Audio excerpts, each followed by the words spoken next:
Hey everyone, welcome back. It's just us again, back with a new video. This one's a bit more of a Q&A again. It's kind of from Instagram followers mainly, but it's more of an Aussie twist. So we've now got a lot more questions from our Australian followers. Want to know a bit more about what life's like in the UK. Right, let's begin. So, what's day-to-day life really like in the UK compared to Australia? Do you want to answer that one? Well, starters, it's a lot more miserable. Weather-wise, obviously, a few people are miserable. Day-to-day life is pretty much the same. Yeah, I think definitely the weather has an impact usually on the way that you feel. So more sunshine, you feel more happy and more energetic. Less sunshine, you Feel like you're in England. Yeah, and you feel like you need a holiday all the time because there's no escape from the rain and darkness and freezing cold, basically. So Yeah, I mean, working hours are kind of the same. I used to do shift work back in England, whereas here I kind of do like a permanent early shift, but I think you can do more things outside here more often. Like even just having garden furniture on the deck, like you don't have to get the cushions in every night because it's, probably not going to rain and wake up and it's all like damp and and even things like if you left the cushions outside in England all night, you in the morning they would be absolutely covered in cobwebs, wouldn't they? Whereas here, no cobwebs. So how does that work? Anyone know? Drop it in the comments. Is it true that it rains all the time in the UK? How do people deal with the weather? It does. It really does rain all the time. You just get used to it. It's just your normal life, so you just kind of deal with it, don't you? You always plan for it to rain, so when it doesn't rain, which is quite rare, that's a bonus. So everyone kind of rushes around to go out and do things, go to the beach. So you see like the beaches, are pretty packed. So that little bit of sun, everyone comes out. It's just rainy. I guess we're just kind of used to it. I mean, over here lately it's been a bit rainy because it's a bit stormy at the moment, but it's a different type of rain here. Here you kind of get like literally soaked, and then within an hour it's all dried up again. Whereas it can rain all day. England will just drizzle. It's just like a sheet of water. It's not like heavy like here. Yeah. It's just like someone's left a sprinkler on and it's just like a mist all the time. Yeah. What's the food like in the UK? Is it all just pies and fish and chips? There's actually more pies here in Australia than... Pies are better here, I think, whereas in England they're a bit... Yeah, or maybe in the north of England there's more pies than in the southwest of England where we're from, but... It's more Cornish pasties. Yeah. That's like down Cornwall way and stuff, isn't it? But the fish and chips is definitely a thing in England, isn't it? But they're better here because you've got more choice of fish, whereas England is normally cod or what's the other one? Don't really eat a lot of fish anyway. It's normally just plaice. Plaice is a bit more expensive. Yeah. But I think I kind of prefer the chips and the chippies back in England. Because here it's all kind of mainly fry type looking things. All in all, I don't think really the access to food, different types of food, like you can still eat Thai food in England, you still have Chinese, Indian, there's not really anything that you can't get in England that you can get here. So it's kind of the same, I would say. Obviously it swings a bit more towards seafood over here because you've got so much more sea. Next up. Are people in the UK as polite as they're made out to be? I would say yes. I think... Reckon more be polite? Yeah, I definitely think so. My example is when I go to get on or off the train.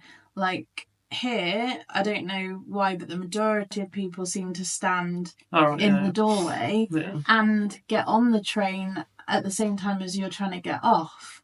Whereas in England, I don't know, people like to queue in England, so people wait until you've got on or off and then they get on.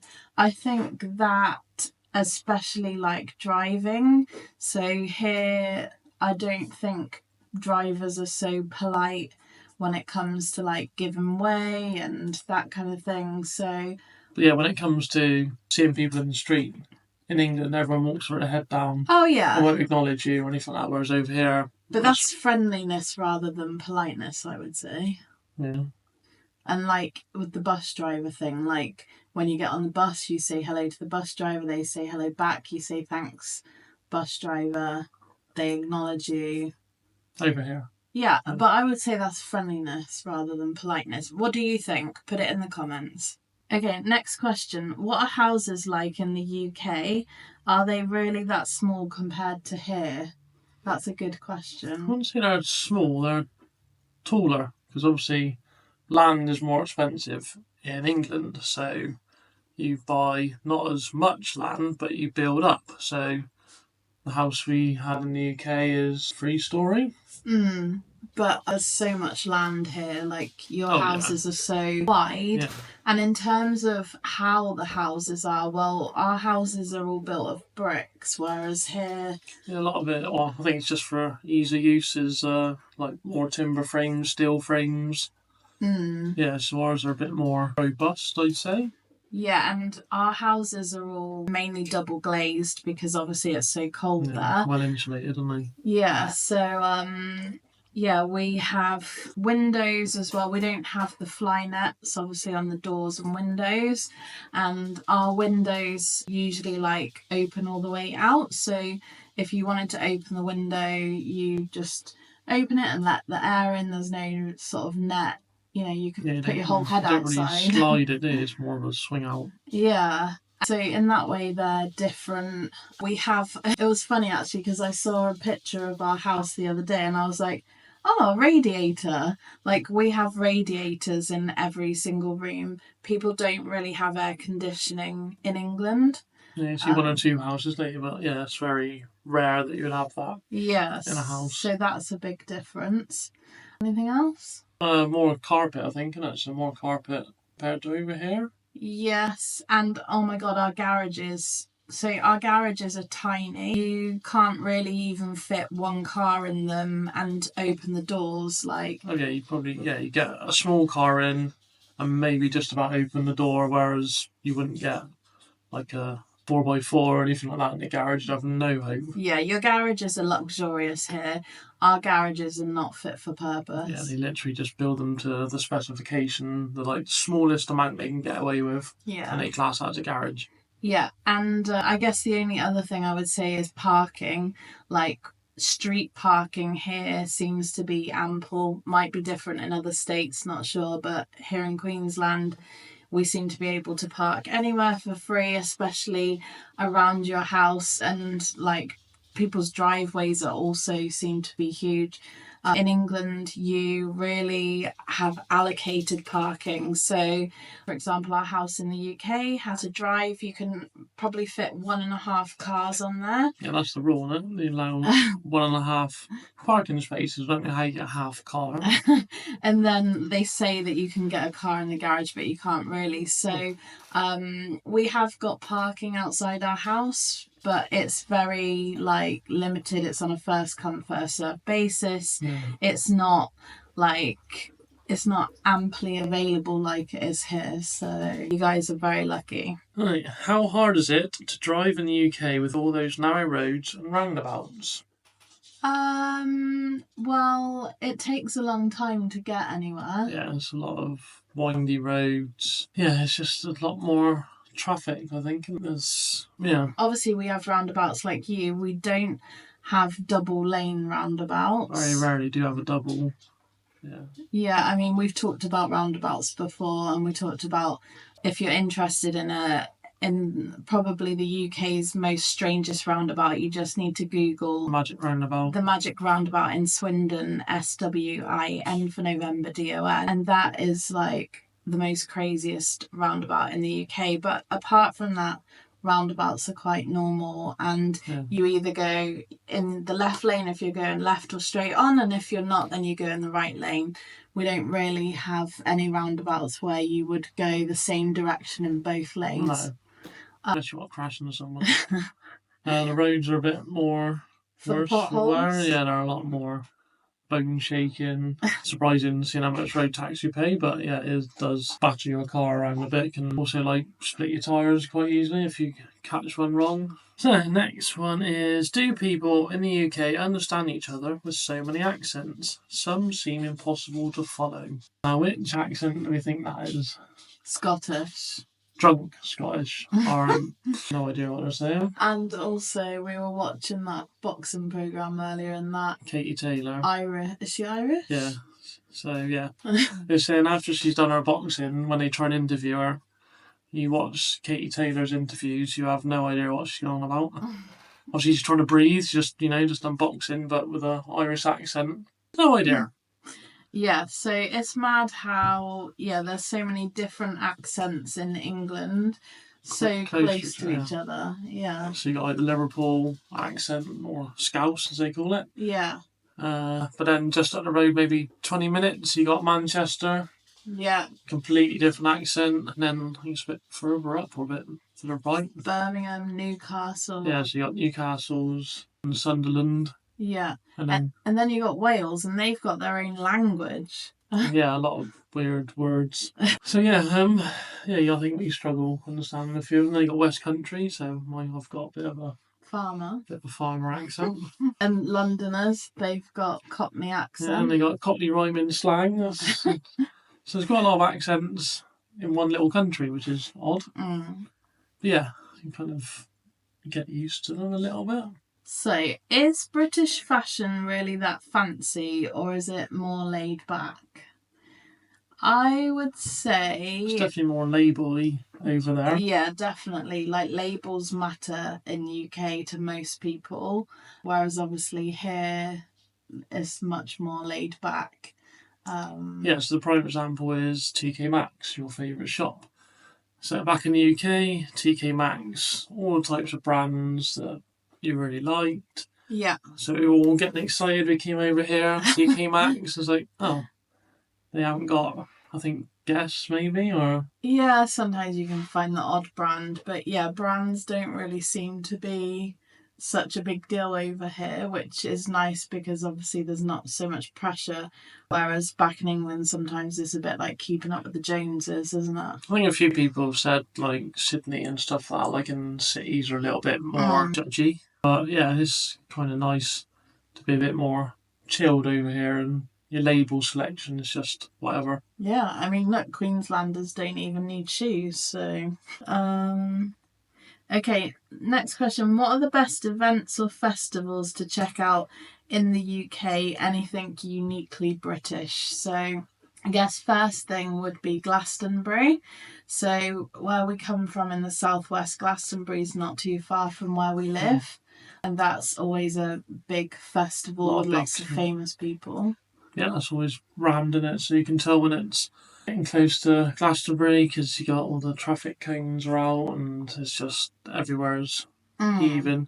And there's a rumour, I'm not sure how true it is, that anybody that lives in Glastonbury gets free tickets to the festival because of obviously the amount of traffic and how chaotic it gets, but don't know how true that is. Then there's some other festivals like Reading. Is it Reading and Leeds? Yeah. V-Fest. I think that's kind of London. I don't think it varies. Yeah. We're not really so down with the kids, so... Maybe sporting events. Quite a famous British one is Wimbledon. Yeah. That's quite a biggie in London. So yeah, another festival or event is Royal Ascot. So that's like horse racing. Grand National. Yeah, Grand National.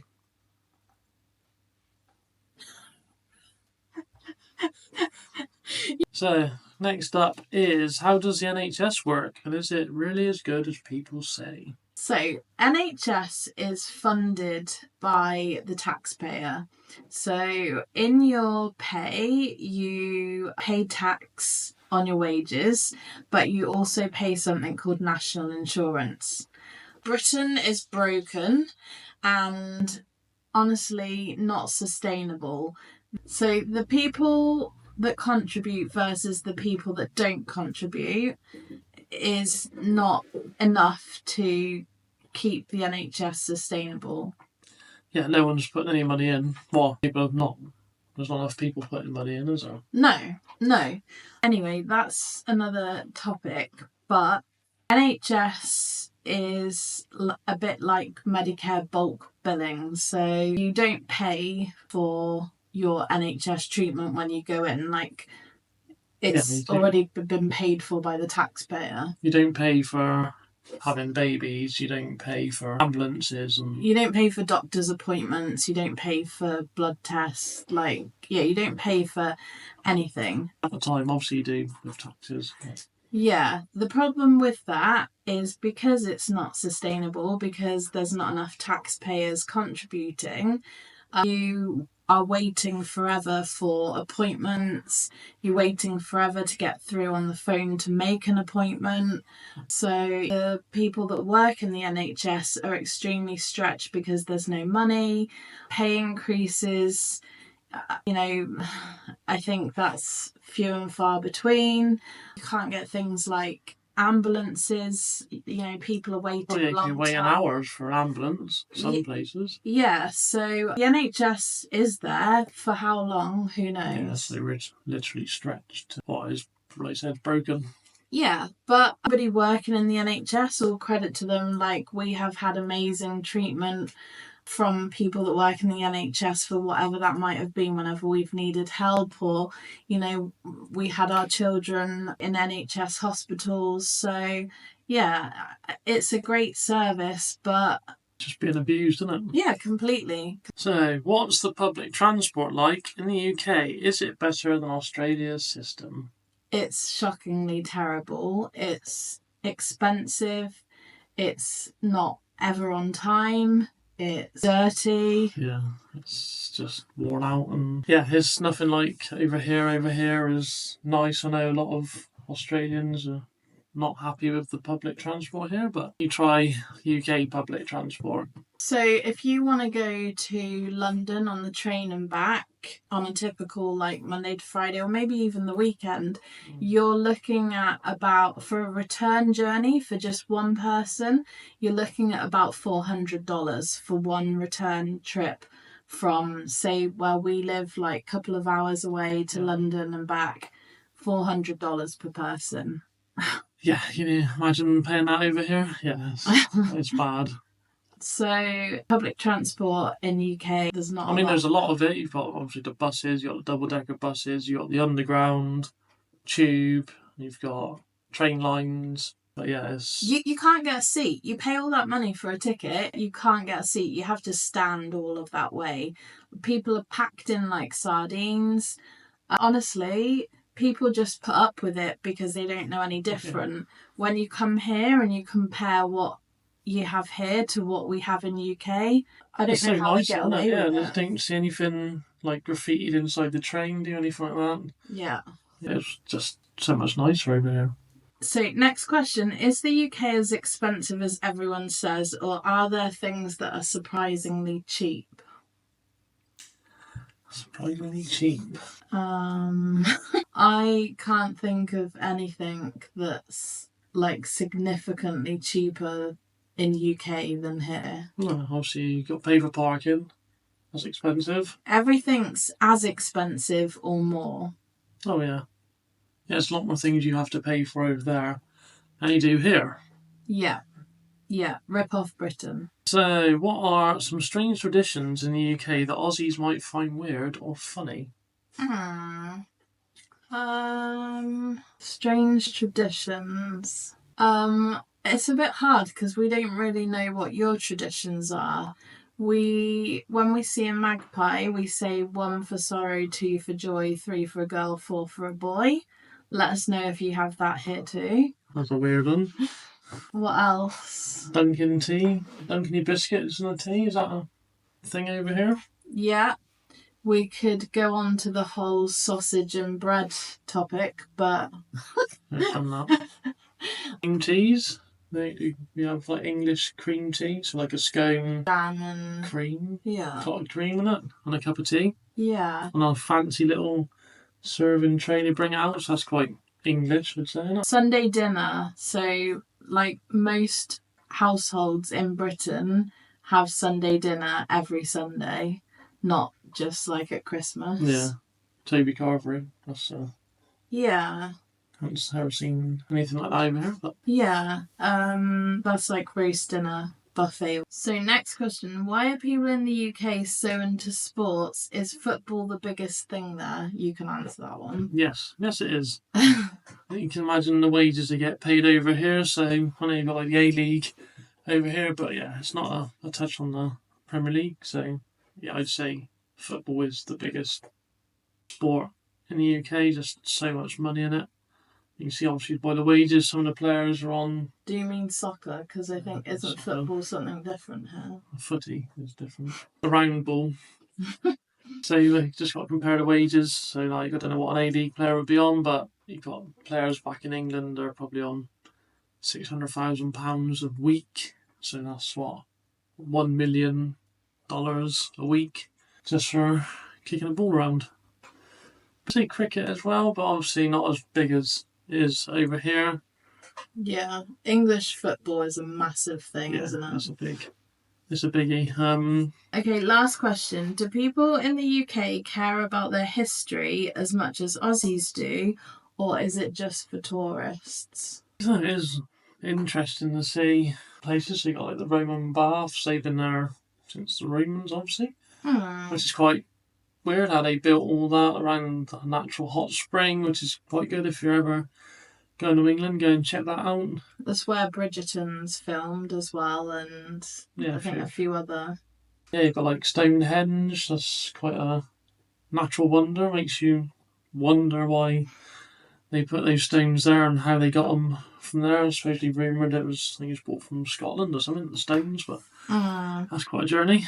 I do feel sorry for our daughter here because obviously she's grown up in England at school learning about UK history, and then she comes here and studies history, and she obviously really has to start from scratch. She's nowhere near at the level as her Australian friends are. So I think that's difficult for her, but they certainly do study history at school and, after school if you want to. So, yeah, I think... Yeah, it's interesting. There's some nice places to go and look around if you're into that. There's loads of it about, but yeah, I guess it's more interesting. So hopefully you've enjoyed hearing about UK. If you have, let us know in the comments. Also, please hit the thumbs up. And if you're not already subscribed, please think about subscribing. It really helps us grow our channel and provide you with more content. So we appreciate that, and we will see you... See you in the next one.